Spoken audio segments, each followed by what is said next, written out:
Hello guys, मैं अमित कुमार। मैं अपने यूट्यूब चैनल रिजल्ट मित्रा के प्लेटफॉर्म पर मैं आप सब भाई बहनों का हार्दिक स्वागत करता हूं। और यह क्लास जो कि आपके यूपीएससी सी सेट का चल रहा है, और आज का जो टॉपिक है, आज हम लोग पढ़ने वाले हैं वर्ग और वर्गमूल, और इसके अलावा घन और घनमूल के बारे में हम लोग डिस्कशन करने वाले हैं। ठीक है, तो डिस्कशन करने से पहले कल शाम यहाँ पर आप देख पा रहे हैं कि कल शाम जो है 4 बजे से रिजल्ट मित्रा के ऐप पर, अगर आपने रिजल्ट मित्रा का ऐप अगर आपने डाउनलोड नहीं किया है तो सबसे पहले आप रिजल्ट मित्रा ऐप पर, यानी आप प्ले स्टोर पर जाकर के रिजल्ट मित्रा का प्लेटफॉर्म जो है ऐप डाउनलोड कीजिए, और उसमें आपदा प्रबंधन की जो क्लास आपकी स्टार्ट होने जा रही है, यह केवल क्लास ऐप पर ही होगी जो पूरी तरह से फ्री होगी। और अभी तक आपने ऐप अगर डाउनलोड नहीं किया है तो सबसे पहले आप डाउनलोड कर लीजिए। ठीक है, कल शाम 4 बजे होगा, और यह आपका आपदा प्रबंधन जो कि एक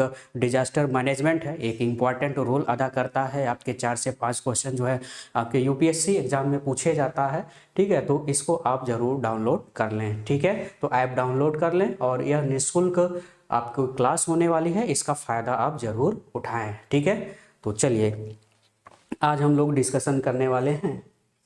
ठीक है, नेक्स्ट टॉपिक। तो आज का जो हमारा टॉपिक है, तो कुछ हम लोग प्रैक्टिस सेट भी करेंगे, लेकिन पहले कुछ हम लोग टॉपिक जो है इसके कॉन्सेप्ट समझ लेते हैं, उसके बाद हम लोग स्टार्ट करेंगे। ठीक है, तो आज का जो हम लोगों का टॉपिक है वह है वर्गमूल। ठीक है, यानी वर्ग और वर्गमूल। ठीक है, तो वर्ग और वर्गमूल, थोड़ा इसको डाट को और मोटा कर लेते हैं। ठीक है, वर्ग और वर्गमूल तथा घन व घनमूल। ठीक है, तो इस पर बेस्ड हम लोग कुछ क्वेश्चंस देखेंगे। ठीक है, क्योंकि वर्ग, वर्गमूल, घन, घनमूल यह आपके यूपीएससी में कभी कभी क्वेश्चन पुटअप कर भी लिया जाता है। ठीक है, लेकिन आपके ये आपके आरओ एआरओ के एग्जाम में, यूपी पीसीएस के एग्जाम में, या स्टेट पीसीएस कोई भी हो, चाहे एमपी पीसीएस हो, राजस्थान हो, हिमाचल प्रदेश हो, उत्तराखंड हो, वहाँ पर आपको इस तरह के घन, घनमूल, वर्ग, वर्गमूल पर जो है क्वेश्चन आपको देखने को मिलेंगे। ठीक है, और कभी कभी आपके यूपीएससी में भी आपको देखने को मिलेगा, लेकिन ये पढ़ना इसलिए ज़रूरी है क्योंकि इससे जैसे भले इसमें सीधे तौर पर क्वेश्चन नहीं आता, लेकिन घुमा फिरा करके क्वेश्चन कहीं अगर पुटअप कर लिया जाता है तो उसको हम सॉल्व कर पाएँ। ठीक है, तो चलिए हम लोग स्टार्ट करते हैं वर्ग और वर्गमूल। तो पहले हम समझ लेते हैं वर्गमूल, वर्ग और वर्गमूल क्या है। वर्ग, ठीक है, तो वर्ग का मतलब होता है कि किसी संख्या का, अगर कोई संख्या दी गई है, ठीक है, किसी संख्या का उसी संख्या के साथ, उसी संख्या के साथ गुणा करने पर, गुणा करने पर प्राप्त संख्या उस संख्या का वर्ग होता है। उस संख्या का क्या होता है? वर्ग होता है। ठीक है, यानी कहने का मतलब मेरा ये है कि अगर हम किसी संख्या का उसी संख्या के साथ अगर हम मल्टीप्लाई कर देते हैं तो जो भी प्राप्त संख्या होगी वह दी गई संख्या का क्या होगा? वर्ग होगा। जैसे अगर मैंने कहा कि 1 का स्क्वायर करूं, ठीक है, 1 का वर्ग। ठीक है, इसको थोड़ा हिंदी में भी लिखता हूं ताकि आपको समझ में आए कि अगर आपको क्या करना है, 1 का वर्ग करना है, तो आप क्या करोगे? 1 का 1 में ही मल्टीप्लाई करोगे, तो जो आएगा इसको हम 1 का स्क्वायर भी इस तरह से लिखते हैं, और यह क्या हो जाएगा? आपका 1 हो जाएगा। जैसे हमने कहा कि 3 का वर्ग, कि 3 का वर्ग बताइए, तो 3 का वर्ग हो जाएगा। हम 3 को 3 में ही मल्टीप्लाई करेंगे, यानी उस दी गई संख्या का उसी संख्या में 2 बार मल्टीप्लाई करने पर जो आएगा, और इसको हम इस तरह से लिखते हैं 3 का स्क्वायर, तो बराबर क्या हो जाएगा? 3 तिहाई 9 हो जाएगा। बात आप मेरी समझ पा रहे हो। जैसे 15 का अगर हम कहें कि 15 का वर्ग बताइए, तो आप कहोगे कि 15 का वर्ग क्या होगा कि हम 15 का 15 में ही क्या कर दें, मल्टीप्लाई कर दें, और जो आएगा वही हमारा वर्ग हो जाएगा। यानी 15 का वर्ग कितना हो जाएगा, 225। तो आप मेरी बात ये समझ पाए, इसको हम क्या कहेंगे, वर्ग कहेंगे। यानी किसी संख्या का उसी संख्या के साथ मल्टीप्लाई करना ही क्या कहलाता है, वर्ग कहलाता है। यह बिल्कुल बेसिक सा कॉन्सेप्ट है। ठीक है, अब मैंने आपको कई बार कहा है कि कम से कम 1 से 30 तक तो आपको वर्ग ध्यान में रखने ही हैं। ठीक है, 1 से 30 तक। ठीक है, तो कुछ यहाँ पे हम संख्याएं आपको लिख दे रहे हैं। 1 से 30 तक के वर्ग, 1 से 30 तक के वर्ग। ठीक है, तो 1 से 30 तक के वर्ग अगर हम देखें तो भाई 1 का वर्ग का मतलब हो गया कि 1 इंटू 1 बराबर 1। 2 का स्क्वायर हो जाएगा 2 इंटू 2 यानी 4। 3 का स्क्वायर हो जाएगा 3 इंटू 3 यानी 9। इसी तरह से अब हम लगातार लिखते चल रहे हैं कि 4 का स्क्वायर क्या हो जाएगा, 16 हो जाएगा यानी 4 इंटू 4। 5 का स्क्वायर क्या हो जाएगा भाई, 5 इंटू 5 यानी 25। ये आपको याद रखने हैं, इससे समय की बचत होती है। क्या होती है, समय की बचत। तो 7 का स्क्वायर कितना हो जाएगा, 49 हो जाएगा। 8 का स्क्वायर कितना हो जाएगा, 64 हो जाएगा। कितना हो जाएगा, 64 हो जाएगा। ठीक है, 9 का स्क्वायर कितना हो जाएगा, तो 81 हो जाएगा। 9 का स्क्वायर मतलब 9 का 9 में गुणा। ठीक है, 10 का स्क्वायर कितना हो जाएगा, 100 हो जाएगा। 11 का स्क्वायर कितना हो जाएगा, 121 हो जाएगा। 12 का स्क्वायर कितना हो जाएगा, 144 हो जाएगा। 13 का स्क्वायर कितना हो जाएगा, 169 हो जाएगा। 14 का स्क्वायर कितना हो जाएगा, 196 हो जाएगा। 15 का स्क्वायर कितना हो जाएगा, तो 225 हो जाएगा। 16 का स्क्वायर कितना हो जाएगा, 256 हो जाएगा। 17 का स्क्वायर कितना हो जाएगा, 289 हो जाएगा।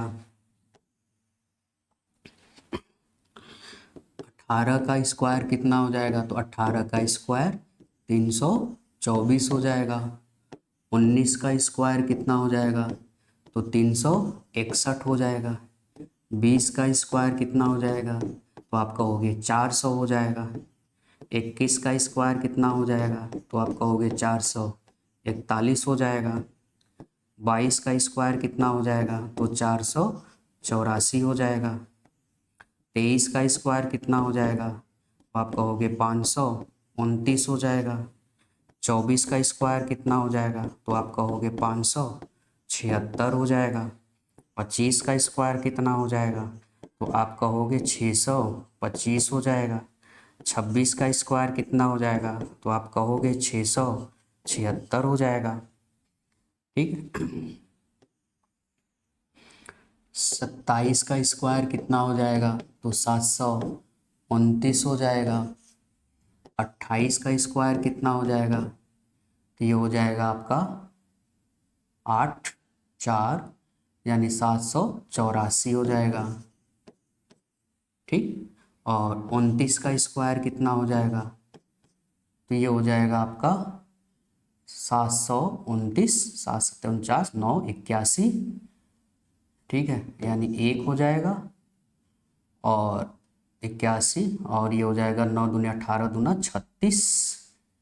ठीक है, तो 9 का 7 यानी 831 आ जाएगा। कितना आ जाएगा, 831। एक बार मल्टीप्लाई कर लें, 9 9 81, 9 दूनी 18 और 8 26, 2 9 18, 2 दूनी 4 और 1 5, 1 8 4 12, सॉरी 8 6 14 और 5 2 7, 741 हो जाएगा, है ना, 741। ठीक है, तो यहाँ पे थोड़ा सा मिसप्रिंट हो गया। ठीक है, 9 9 81 हो गया। 9 दूनी 18, 8 26, 2 9 18 और 2 दूनी 4 और 1 5, यानी कितना आ जाएगा, 741।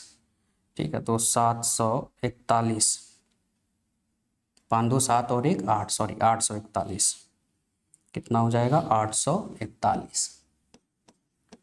ठीक है, तो ये आ जाएगा आपका। चले, और इसी तरह से 30 का स्क्वायर कितना हो जाएगा, तो भाई 30 का स्क्वायर हो जाएगा आपका 900। कितना हो जाएगा 900। ठीक है, तो ये 30 तक तो आपको वर्ग थोड़े जो है आपको याद रखने हैं। ठीक है, क्योंकि आपको ये कॉन्सेप्ट जो है आपका वर्ग अगर याद रहेगा तो आपको मल्टीप्लाई करने की ज़रूरत नहीं रहेगी। ठीक है, उसको हम आसानी से क्या करेंगे, ज्ञात कर लेंगे। तो आई होप कि ये बात आपको समझ में आ गई होगी। ठीक है, अच्छा, कुछ हम दो अंकों की संख्या का वर्ग कैसे निकाला जाएगा उसका भी कॉन्सेप्ट आपको बताते हैं। ठीक है, तो इसको पहले आप स्क्रीनशॉट ले लें और स्क्रीनशॉट ले करके इसको आप नोट डाउन जरूर कर लें। ठीक है, चलें,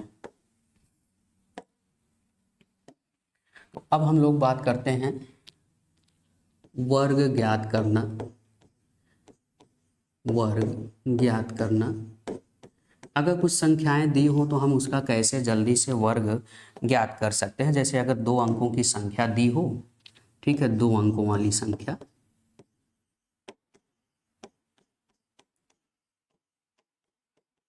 दो अंकों की संख्या दी हो तो हम कैसे वर्ग इसका ज्ञात करेंगे।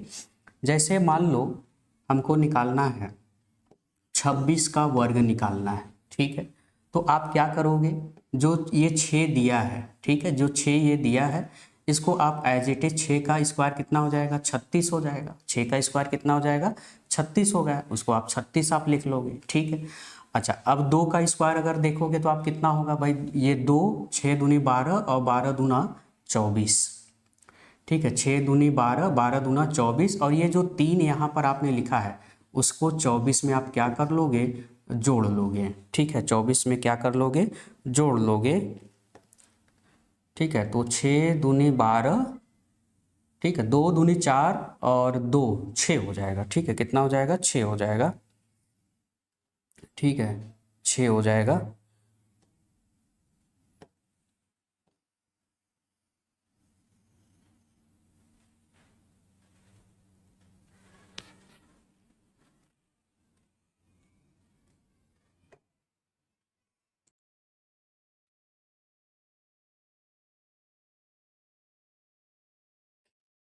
दो अंकों की हम संख्या कैसे ज्ञात करेंगे।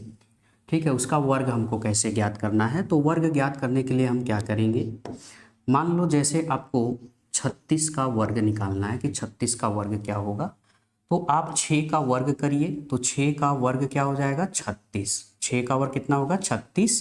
36 आप ऐसे लिखोगे तो अंतिम वाला अंक आपको लिखना है इकाई वाला। ठीक है, 3 आपका जो बच जाए उसको आप ध्यान में रखें। ठीक है, फिर क्या करना है आपको, 3 और 6 और ये 2, ठीक है, इसमें सबका यानी जितनी भी यहाँ पे संख्याएं दिख रही है मल्टीप्लाई कर लेना। तो 3 4 18, 18 दूना 36, 36 में जो 3 ये बचा था उसको आप जोड़ लेंगे, तो 36 और 3 कितना हो जाएगा 39। फिर कितना बच गया, 3 बच गया, फिर आप उसको ध्यान में रखेंगे, माइंड में रखेंगे। अब क्या करेंगे, ये जो 3 है तो 3 का स्क्वायर कर लें और 3 जोड़ दें, तो 3 का स्क्वायर 9 और 9 3 कितना हो जाएगा 12, यानी 36 का स्क्वायर कितना हो जाएगा 1296। ठीक है, मान लो आपको जैसे 77 का स्क्वायर अगर निकालना है तो फिर बड़े ध्यान से समझिएगा।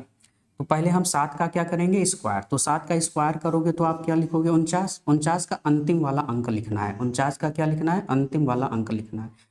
4 आपको ध्यान में रखना है। ठीक है, अब क्या करेंगे, जितने भी अंक यहाँ पे दिख रहे हैं 7 7 और 2, तो सबका आपस में मल्टीप्लाई कर लो। 7 7 49, 49 दूना हो जाएगा 98, 49 दूना कितना हो जाएगा 98, और ये जो 4 बचा था 4 इसमें आप जोड़ लोगे, तो 4 98 4 कितना हो जाएगा 102 हो जाएगा। तो अंतिम वाला अंक लिखना है, क्या लिखना है हमेशा अंतिम वाला अंक लिखना है। अब कितना बच गया 10।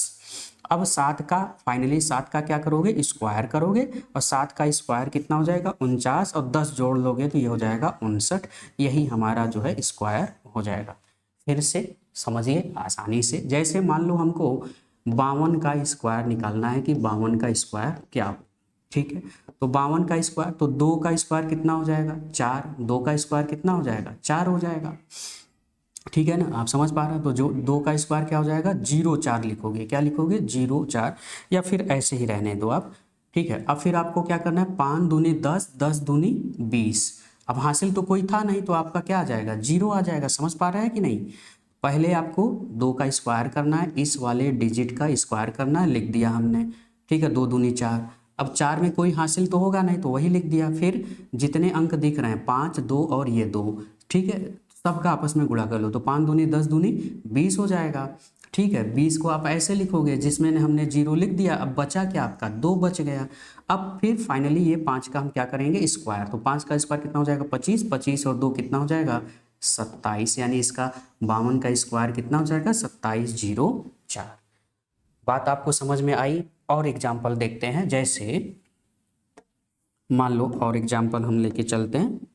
मान लो आपको स्क्वायर करना है 89 का। ठीक है, 89 का क्या करना है, स्क्वायर करना है। तो 9 का आप स्क्वायर करोगे तो 9 का स्क्वायर कितना हो जाएगा, 9 का स्क्वायर 81 हो जाएगा। 81 का आप क्या लिखोगे, 1। यहाँ पर आप क्या ध्यान में रखना है, आपको 8 अभी लेना है। ठीक है, अब क्या करना है, सभी अंकों का गुणा कर लो। तो 9 8 72, 72 दूना 144, 72 दूना कितना हो जाएगा, 144। और 8 आपको जोड़ लेना है जो ये बचा था। ठीक है, 8 आप जोड़ लोगे तो ये हो जाएगा 152 हो जाएगा। 152 का केवल अंतिम वाला अंक लिखना है, यानी 2। तो कितना बच गया आपका, 15 अभी बच गया। ठीक है, अब 8 का क्या करोगे फाइनली, स्क्वायर। तो 8 का स्क्वायर कितना होता है भाई, 64। 64 में आप 15 क्या करोगे, जोड़ लोगे तो ये हो जाएगा 5 4 9 और 6 और 1 कितना हो जाएगा, 7। यानी 89 का जो स्क्वायर हो जाएगा वह कितना हो जाएगा, 7981। तो ये बात आपको समझ में आ गई, कैसे आपको स्क्वायर करना है, वर्ग करना है। बिल्कुल क्लियर है, बिल्कुल क्लियर हो गया है।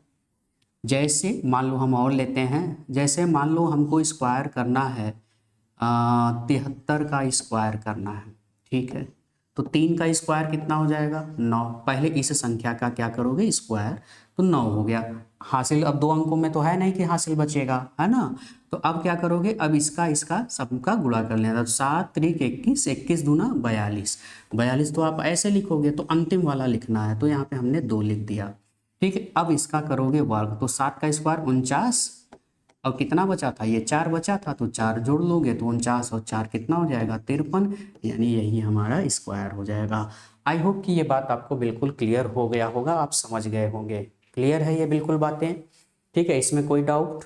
ठीक है, तो इस तरह से किसी भी संख्या का आप जो है वर्ग जल्दी से निकाल सकते हो। क्लियर है? चलें, अब हम बात करते हैं वर्गमूल की। आप इसी तरह से 3 वाली संख्या को भी इसी तरह से करोगे, चाहे 2 अंक की संख्या हो, चाहे 3 अंक वाली संख्या हो, आपको इसी कॉन्सेप्ट पर काम करना है। ठीक है, चले अब हम बात करते हैं वर्गमूल की। वर्गमूल की, तो वर्गमूल क्या होता है पहले हम यह समझ लें। किसी संख्या का वर्गमूल वह संख्या होती है, वह संख्या होती है जो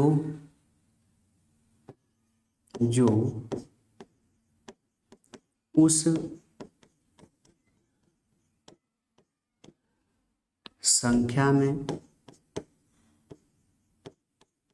दो समान संख्याओं का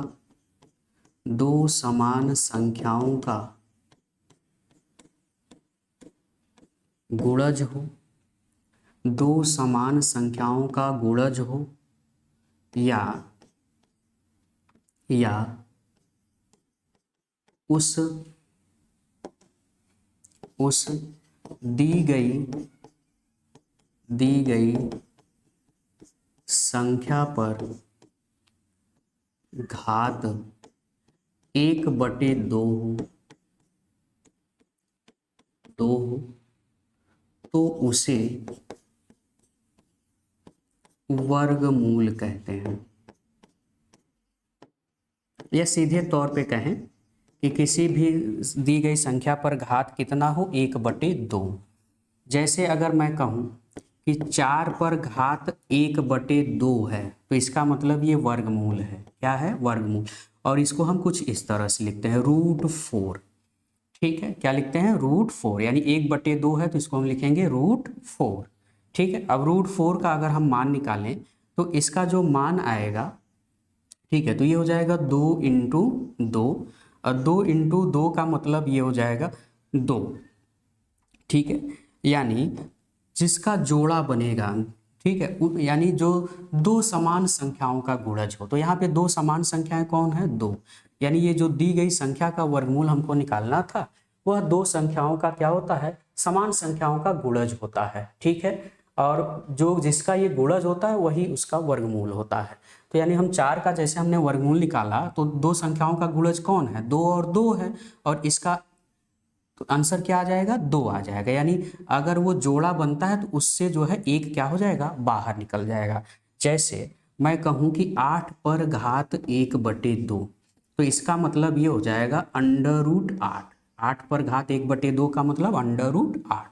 अब √8 है तो √8 को अगर आप फैक्टराइजेशन करोगे तो 2 × 2 × 2 3 बार लिखोगे।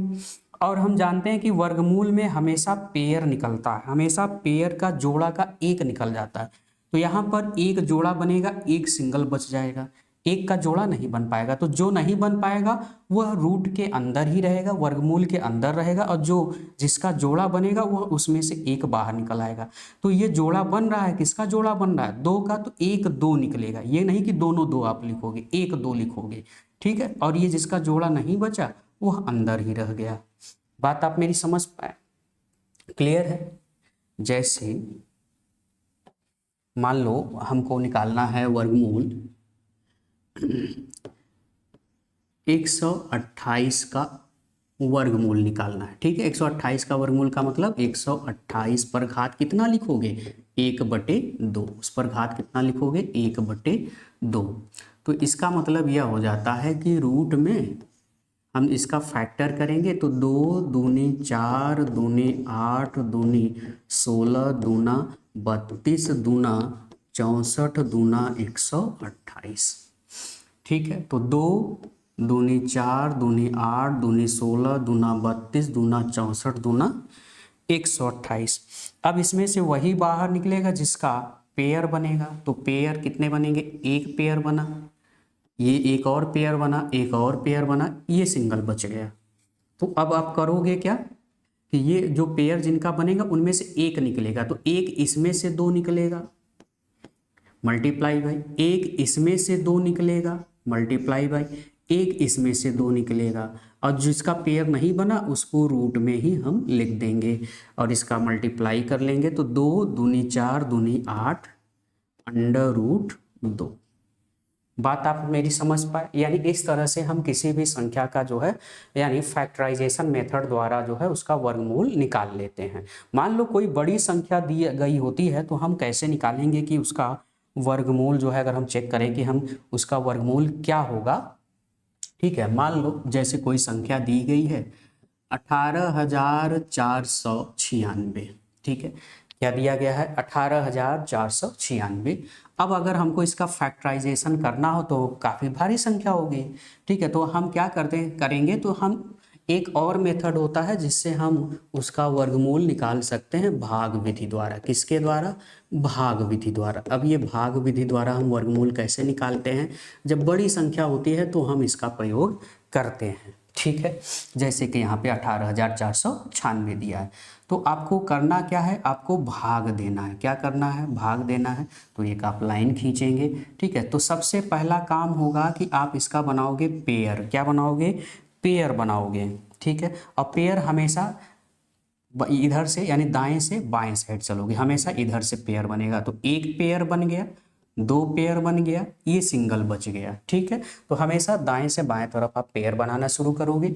एक से पहले अब एक में ध्यान में रखें, जब भी अगर आप वर्गमूल निकालेंगे तो वर्गमूल में हमेशा याद रखेंगे इसमें भाग देते समय, चूंकि भाग विधि द्वारा है तो भाग देते समय, डिवाइड करते समय एक में एक का ही टेबल पढ़ोगे, 2 में 2 का, 3 में 3 का। ऐसा नहीं कि 2 का 4 में, 5 का 6 में, 7 का 8 में, ऐसा नहीं होगा, ठीक है। अगर एक है तो हम एक बार ले जाएंगे, एक एक कन्नम एक, एक यहाँ लिखेंगे, एक यहाँ लिखेंगे और इसका गुणा करेंगे तो यहाँ लिखेंगे, फिर घटाएंगे, घटाएंगे तो एक में से एक घट गया 0। अच्छा, जो यहाँ रहता है वही डिजिट ठीक नीचे लिखेंगे और उसको आपस में जोड़ देंगे। बात समझ में आ रही है? ठीक है, उसको आपस में क्या करेंगे, जोड़ देंगे। अब अगला डिजिट हमेशा जोड़ा उतरेगा, ध्यान में रखें, हमेशा क्या उतरेगा, जोड़ा। तो उतर गया 84। ठीक है, अब 0 का बाएं साइड अगर 0 है तो कोई मतलब नहीं है, तो यह संख्या क्या है, 84। अब अगर आप सोचिए ये 2 है, 2 के अगर आगे 1 लिख दें तो यहाँ भी 1 लिखेंगे, यहाँ 1 लिखेंगे तो यहाँ भी 1 लिखेंगे, और यहाँ पे जो 1 लिखेंगे उसी का गुणा यहाँ करते हैं। तो हम अगर दोनों जगह 1 रखेंगे तो 21 आएगा। अगर यहाँ पे हम 2 रखें तो यहाँ भी हम 2 लिखेंगे, यानी 2 रखेंगे तो यहाँ 22 हो जाएगा, और यहाँ 2 लिखेंगे तो वही जो वहाँ 2 लिखेंगे उसी से मल्टीप्लाई होगा। तो 22 दूना कितना हो जाएगा, 44 है, कितना, 84 है। अच्छा, एक और देख लो, 3 बार देख लो कि 3 बार कितना जाता है। तो 3 बार अगर हम देखें तो 3 तिहाई कितना हो जाएगा, 9, और 3 दूनी कितना हो जाएगा, 6 हो जाएगा। अच्छा, 4 बार अगर हम देखते हैं तो यहाँ भी क्या लिखते, 4 लिखते और 4 का गुणा करते, तो 4 चौक कितना होता, 16, और 4 दूनी 8 और 1 9, ज़्यादा हो जाता, और जबकि हमको ज़्यादा नहीं ले जाना है, हमको कम ही ले जाना है। ठीक है, तो यहाँ पर कम हम ले गए, कितना, 3 बार, 3 यहाँ लिखेंगे, 3 यहाँ भी लिखेंगे, इसी 3 का इसमें मल्टीप्लाई करके यहाँ लिख देंगे और घटा देंगे। तो 14 में से 9 निकल गया आपका 5, और यहाँ 7 में से 6 निकल गया आपका 1। अब फिर जोड़ा उतरेगा, जोड़ा क्या है, 96 है, जोड़ा क्या है, 96 है। ठीक है, अब करना क्या है, तो जैसे हमने यहाँ 1 1 जोड़ दिया था ना, तो यहाँ भी जो अंतिम डिजिट होगा, जो इकाई वाला अंक होगा, उसी के नीचे वही अंक लिखेंगे और जोड़ देंगे। तो 23 और 3 हो जाएगा आपका 26, और लिखते समय यहाँ पर एक डिजिट के स्थान छोड़ देंगे लिखने के लिए, क्योंकि हम अगला डिजिट ले जाएंगे, है ना। अच्छा, अब सोचिए हम क्या ले जाएं कि यह कट जाए। तो देखिए, किसी भी जब भी वर्गमूल निकालते समय देखें कि लास्ट में डिजिट कौन सा है। तो लास्ट में डिजिट 6 है, और 6 तभी आता है, मैंने 6 वाले कॉन्सेप्ट में बताया है आपको, 6 तभी आता है या तो अगर 4 ले जाओ या तो 6 ले जाओ। अगर 4 ले जाओगे तो देखो, 4 ले जाओगे तो 4 का तो गुणा इसमें करना ही पड़ेगा ना, कि 4 दूनी 8, लेकिन है कितना यहाँ, 15, यानी काफ़ी कम है। तो हम कितनी बार ले जाएंगे, 6 बार ले जाएंगे। ये प्रैक्टिस करना पड़ेगा आपको। तो 6 में 6 का मल्टीप्लाई करेंगे 36, और फिर 6 का 6 में मल्टीप्लाई करेंगे 36, और 3 39, और 6 दूनी 12, और 3 15, यानी इस तरह से ये क्या हो गया, ये पूरी तरह से विभाज्य हो गया। अब ये पूरी तरह से विभाज्य हो गया, मतलब हमारा जो वर्गमूल आया, इस संख्या का वर्गमूल आ गया 136। इस संख्या का वर्गमूल क्या आ गया, 136। तो बात कुछ समझ में आई। और देखिए, क्योंकि इस पर आप जब तक प्रैक्टिस नहीं करेंगे तो आपको नहीं आएगा। ध्यान से समझिए, 16, 97, 44, ये है, इसका हमको निकालना है। ठीक है, इसका हमको निकालना है वर्गमूल, कि इसका वर्गमूल क्या होगा। ठीक है, इसका वर्गमूल क्या होगा। ठीक है, तो सबसे पहला काम हमने आपको क्या बताया कि दाएं से बाएं साइड में आप क्या बनाओगे, पेयर। ठीक है, तो एक पेयर यहाँ बनेगा, एक पेयर यहाँ बनेगा, और एक पेयर यहाँ बनेगा। ठीक है, तीनों के पेयर बन गए। अब यहाँ पर ऐसा डिजिट ले जाओ, जैसे अगर हम 3 ले जाएंगे तो 3 का ही गुणा करेंगे, 4 ले जाएंगे तो पहली बार जो ले जाएंगे उसी में उसी का मल्टीप्लाई आपको करना पड़ेगा। तो आप जानते हो 16 किसके टेबल में आता है, 4 के, 4 में मल्टीप्लाई। ठीक है, 4 का 5 नहीं करोगे कभी भी, हमेशा 4 का 4 में ही मल्टीप्लाई। तो 4 चौक क्या हो जाएगा, 16 हो जाएगा। हम घटा देंगे, ये कट गया, अगला डिजिट उतर जाएगा, यानी 97। ठीक है, अच्छा, जो डिजिट यहाँ है वही डिजिट नीचे लिखना है और जोड़ देना है। तो 4 और 4 कितना हो जाएगा, 8 हो जाएगा। क्लियर है। अच्छा, अब 8 हो जाएगा, तो सोचिए अगर हम एक बार भी ले जाएं, अगर 1 लिखेंगे तो यहाँ भी 1 लिखेंगे, और इसी 1 का गुणा 81 में करेंगे। अगर मान लो हम 2 लिख देते तो यहाँ भी 2 लिखते, तो 2 का मतलब ये हो जाता कि 8 का दूना होता। मतलब 8 का दूना का मतलब ये है कि 2 लिखते तो 8 दूनी कितना भाई, 2 दूनी 4 होता, 8 दूनी 16 होता, यानी जस्ट डबल हो जाता, यानी 164 हो जाता। ठीक है, लेकिन 164 ज़्यादा हो जाएगा, क्योंकि यहाँ पे तो केवल 97 है। तो हम कितनी बार ले जाएंगे, तो हम यहाँ पर केवल एक बार ले जाएंगे, और एक बार ले जाएंगे तो कितना लिखेंगे, 1 में इसका गुणा करेंगे 81 में, तो 81 ही तो आएगा। अब इसको हम घटा लेंगे तो 7 में से 1 निकल गया 6, 9 में से एक 8 निकल गया 1। अब अगला डिजिट उतरेगा 44। कौन सा डिजिट उतरेगा? 44। हमेशा जोड़ा उतरेगा, ध्यान में रखना है। अब यहाँ पे जो भी संख्या, वो लास्ट वाली जो इकाई वाला अंक है 1 लिखेंगे और जोड़ देंगे। ठीक है, जो भी अंक यहाँ रहेगा इकाई के स्थान पे वही अंक यहाँ लिखेंगे, जोड़ देंगे तो 1 कितना हो जाएगा? 2, और ये हो गया 8, यानी 81 और 1 82। अच्छा, अब ध्यान में रखना है कि लास्ट में है क्या? तो लास्ट में 4 है। अब ये आप जानते हैं लास्ट में 4 तभी आएगा जब यहाँ पर 2 आप लिखोगे, और 2 यहाँ लिखोगे तो 2 यहाँ भी लिखोगे।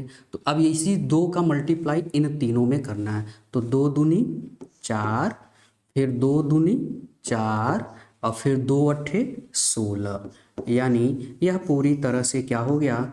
बिल्कुल डिविजिबल हो गया, कट गया। यानी इस संख्या का जो वर्गमूल आ गया वह 412 हो गया। यही हमारा क्या हो गया? इस दी गई संख्या का वर्गमूल हो गया। ठीक है, तो आई होप कि ये बात आपको बिल्कुल समझ में आ गई होगी। एक और हम कर देते हैं ताकि आपको बिल्कुल क्लियर हो जाए। ठीक है, एक और संख्या ले लेते हैं। चलें, हम एक संख्या ले लेते हैं 10,489। हमने एक संख्या लिया, हम कह रहे हैं कि इसका आप वर्गमूल निकालिए कि इसका वर्गमूल कितना आएगा। तो सबसे पहला काम कि आप पेयर बनाओगे, 1 पेयर, 2 पेयर, और ये एक बच गया सिंगल। ठीक है, कितनी बार ले जाओगे?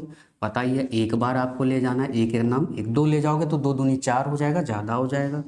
घटा लोगे तो ये आपका कैंसिल हो जाएगा। हमेशा जोड़ा उतरेगा, जोड़ा उतरेगा तो क्या आ जाएगा? 0 4। यहाँ पर जो डिजिट है उसको आप लिखोगे तो 1 और 1 कितना हो जाएगा? 2। कितना हो जाएगा? 2। अब सोचिए, अगर हम यहाँ अब एक बार भी ले जाएं तो ये 21 तो रहेगा ही रहेगा। भाई 1 अगर लिखेंगे तो यहाँ भी तो 1 लिखेंगे, तो 1 का गुणा 21 में करेंगे तो 21 हो जाएगा। लेकिन है यहाँ कितना? यहाँ तो केवल 4 है, जो कि कम है। कम है तो इसका मतलब एक से कम हम ले नहीं जाएंगे, मतलब 1 से कम तो जाएगा नहीं। ठीक है, तो इसका मतलब हमको अगला डिजिट भी उतारना पड़ेगा। ये अगला डिजिट तभी उतरेगा, ध्यान में रखना है, अगला डिजिट तभी उतरेगा जब आप यहाँ पर 0 बढ़ाओगे। तो एक यहाँ पर 0 बढ़ाओगे तो ये अगला डिजिट आपका यहाँ पर आ जाएगा। बात समझ में आया? यहाँ 0 बढ़ाओगे तो ये दोनों जो जोड़े हैं ये जोड़े उतर आएंगे। जब यहाँ 0 बढ़ाओगे तो यहाँ पर भी आपको 0 बढ़ाना पड़ेगा। बात समझ में आ रही है? तो 0 यहाँ बढ़ाओगे तो 0 आपको यहाँ भी बढ़ाना पड़ेगा, और यहाँ पे आपका जोड़ा पूरा उतर आएगा। इतनी बात समझ में आ गई। अब अगर हम देखें कि अब कितनी बार हम ले जाएं, तो 3 बार अगर हम ले जाते हैं तो यहाँ पर हो जाएगा 3 तिहाई 9, 3 में 0 का गुणा करोगे 0 हो जाएगा, और 3 दूनी 6, ज़्यादा हो जाएगा। सॉरी, 2 बार ले जाएंगे। कितनी बार ले जाएंगे? 2 बार। ठीक है, कितनी बार आप ले जाओगे? 2 बार। तो 2 बार ले जाओगे तो ये हो जाएगा 404। कितना हो जाएगा? 404। 404 का मतलब 9 में से 4 घटाओगे 5, 8, ये हो जाएगा आपका 8। ठीक है, 8, और ये कैंसिल हो जाएगा, यानी 85 आपका क्या होगा? बच जाएगा। यहाँ पर जो 85 है वह आपका बच जाएगा, यानी यह पूर्ण रूप से इसका वर्गमूल नहीं निकल पाएगा। आई होप कि ये बात आपको बिल्कुल कॉन्सेप्ट समझ में आ गया होगा। ठीक है, तो वर्गमूल निकालना आप सीख गए, कैसे वर्गमूल निकाला जाएगा। ठीक है, तो इस पर आप प्रैक्टिस करिएगा क्योंकि ये ज़रूरी है। ये सब छोटी छोटी चीज़ें हैं, ये आती नहीं है लेकिन आपको आना चाहिए। ठीक है, अब हम लोग कुछ कॉन्सेप्ट देखेंगे,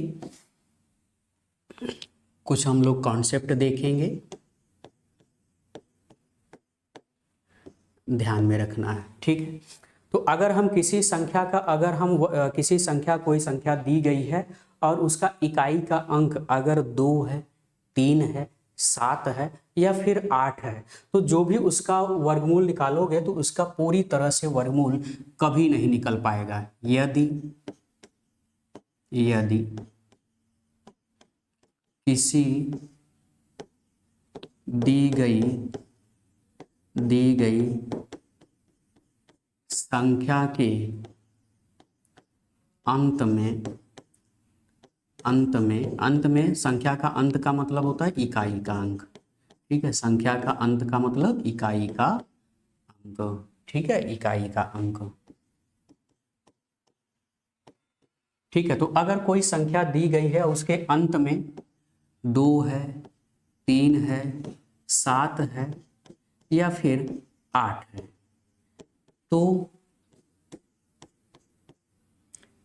तो दी गई संख्या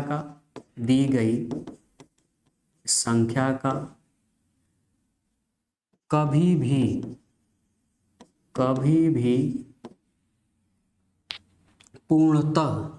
भी पूर्णतः वर्गमूल नहीं निकलेगा,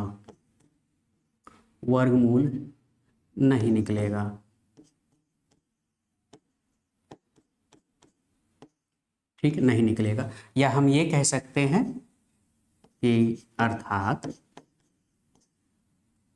वह दी गई संख्या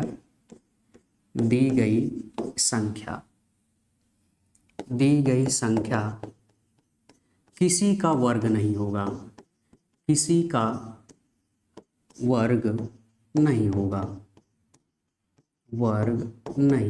बात समझ में आ गई क्या मैंने कहा? आइए, जैसे हम समझते हैं कि अगर कोई संख्या दिया है, ठीक है, मान लो कोई भी संख्या, आप कुछ भी आप देखो, जैसे कोई भी संख्या आप लिख लो, जैसे हमने लिख लिया 133, ठीक है। हम देखेंगे कि हमके लास्ट वाला जो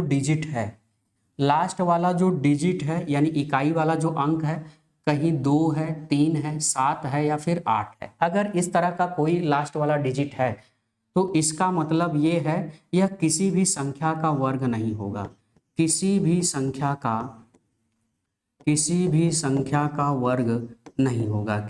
संख्या का वर्ग नहीं होगा, यानी वर्ग नहीं होगा। अब अगर किसी संख्या का वर्ग नहीं होगा तो उसका वर्गमूल नहीं ज्ञात किया जा सकता, ठीक है। आप कोई भी संख्या आप ले लो जिसके अंत में 2 होगा, 3 होगा, 7 होगा, 8 होगा, ठीक है। मान लो हमने जैसे लिखा कि 1248, ठीक है। तो लास्ट में क्या है? 8 है, तो इसका मतलब इसका वर्गमूल नहीं होगा, यानी यह पूर्णतः किसी दी गई संख्या का वर्ग नहीं होगा, यानी यह इसका पूर्ण रूप से वर्गमूल नहीं निकाला जा सकता। पूर्ण रूप से का मतलब यह दशमलव में आएगा, लेकिन पूर्ण रूप से इसका वर्गमूल नहीं ज्ञात किया जा सकता। आई होप कि ये बात आपको समझ में आ गई होगी, ये कॉन्सेप्ट आपको समझ में आ गई। चलिए अगला हम लोग कॉन्सेप्ट समझते हैं।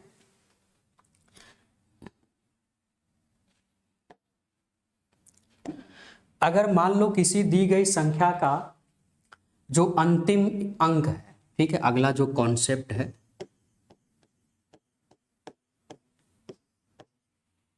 कॉन्सेप्ट यह है कि किसी दी गई संख्या का अंतिम अंक मतलब इकाई का अंक, ठीक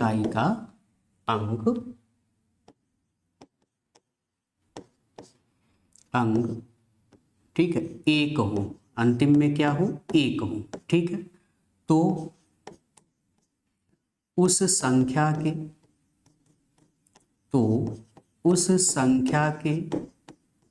वर्ग में या तो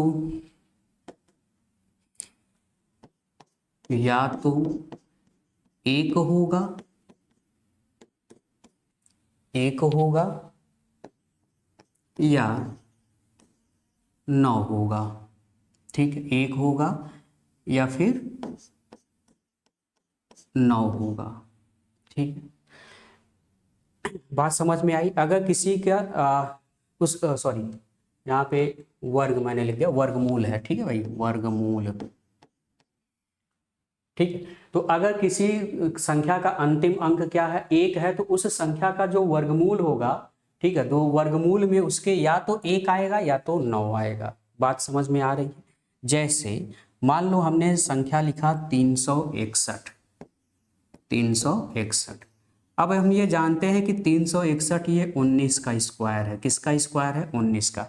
मतलब अगर हम इसका वर्गमूल निकालेंगे 361 का, तो जिसका वर्ग होता है वही संख्या आती है, यानी इसका वर्गमूल निकालेंगे तो क्या आ जाएगा? 19 आ जाएगा। यानी अंतिम में क्या था यहाँ पर, इसका अंतिम, तो किसी दी गई संख्या का अंतिम अंक क्या था, 1 था, तो उसका जो वर्गमूल आया तो वर्गमूल क्या आ गया, 19 आ गया। तो 19 का अंतिम अंक क्या है, 1 है, तो उसके वर्गमूल में अंत में क्या आएगा, या तो 1 आएगा या तो 9 आएगा। तो यहाँ पे क्या आ गया, 9 आ गया।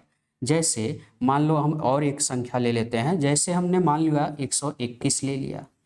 हम जानते हैं कि 121 किसका वर्ग है, 11 का, मतलब इसका वर्गमूल निकालेंगे तो कितना आ जाएगा, 1 आ जाएगा। ठीक है, तो यहाँ पर अंतिम अंक क्या था, 1 था, तो यहाँ पर उसके वर्गमूल लेने पर भी क्या आया, 1 आ गया। यानी बात समझ में आ गई, अगर कोई संख्या दिया है उसका अंतिम अंक 1 है तो उसके वर्गमूल में जो उसका इकाई वाला स्थान होगा या तो 9 होगा या फिर 1 होगा। आई होप कि ये बात आपको बिल्कुल क्लियर हो गया होगा। बिल्कुल क्लियर है, इसमें कोई डाउट। चले, ये तो हो गया अगर अंतिम अंक 1 हो तो। ठीक है, चलिए अगला चलते हैं। अगला कॉन्सेप्ट,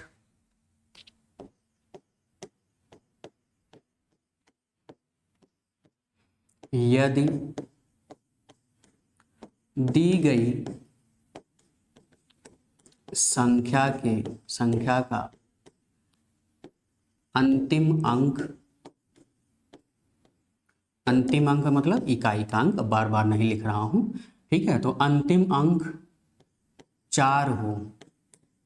ठीक है, 2 3 वाला तो हम लोग कॉन्सेप्ट जान ही गए, अगर अंतिम अंक होगा 2 होगा 3 होगा 7 होगा और 8 होगा तो उसका वर्गमूल नहीं निकलेगा। क्लियर है ना। और अगर अंतिम अंक 4 हो तो उस संख्या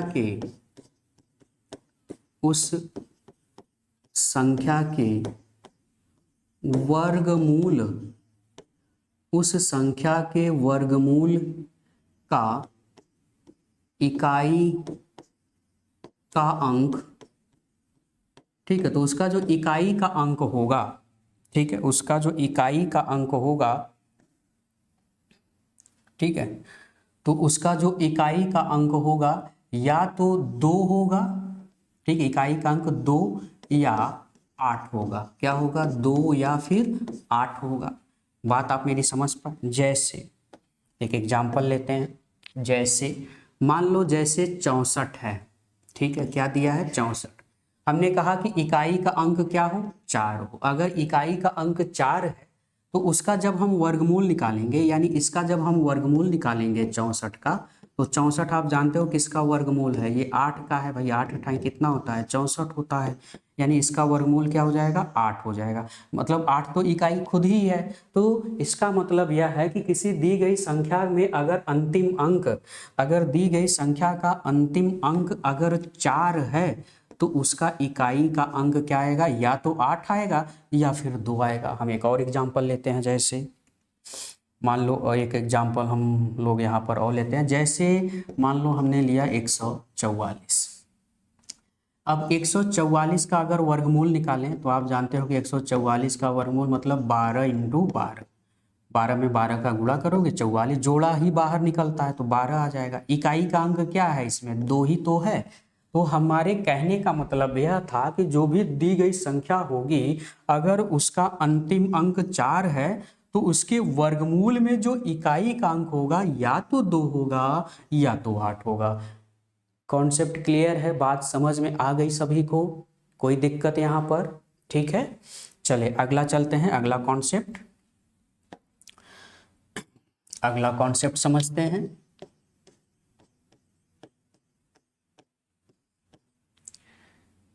अगर यदि दी गई संख्या का अंतिम अंक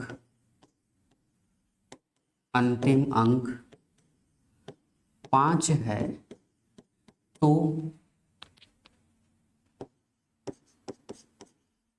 उसके वर्गमूल में भी इकाई का अंक 5 ही आएगा। यानी 5 वाले कॉन्सेप्ट में क्या है कि अगर मान लो जैसे हमने कहा 625 है, हमने कहा 625 का आप वर्गमूल निकालिए, तो 625 का वर्गमूल अगर आप निकालेंगे तो आप कहेंगे यह जो है 25 इंटू 25 में गुणा कर दिए तो 25 25 625 हो जाएगा। इसका मतलब यह हो गया कि इसका वर्गमूल क्या आ गया 5, अंतिम अंक क्या है तो इसके वर्गमूल का भी अंतिम अंक 5 है, संख्या का भी अंतिम अंक 5 था, इसका वर्गमूल आया उसके अंक में भी 5 है। तो आई होप कि ये कॉन्सेप्ट जो है बिल्कुल आपको क्लियर हो गया होगा। ठीक है, तो अब समय इजाज़त मांगता है, और तो नेक्स्ट कॉन्सेप्ट के साथ हम लोग यहाँ पे वर्ग वर्गमूल और घन घनमूल के बारे में आगे कॉन्सेप्ट में बिल्कुल अच्छे से समझेंगे, ताकि इस तरह के कोई भी प्रश्न आपके एग्जाम में, चाहे यूपी पीसीएस के स्टेट लेवल के पीसीएस में हो, चाहे यूपीएससी, तो यूपीएससी में तो फिलहाल ये कम देखने को मिलेगा, लेकिन आपके RO ARO UP PCS MP PCS तमाम जो स्टेट पीसीएस के एग्जाम है, यहाँ पे इस तरह के क्वेश्चन काफ़ी पूछे जाते हैं, तो यह आपको ध्यान में रखना है। तब तक आप स्वस्थ रहिए, सावधान रहिए। जय हिंद।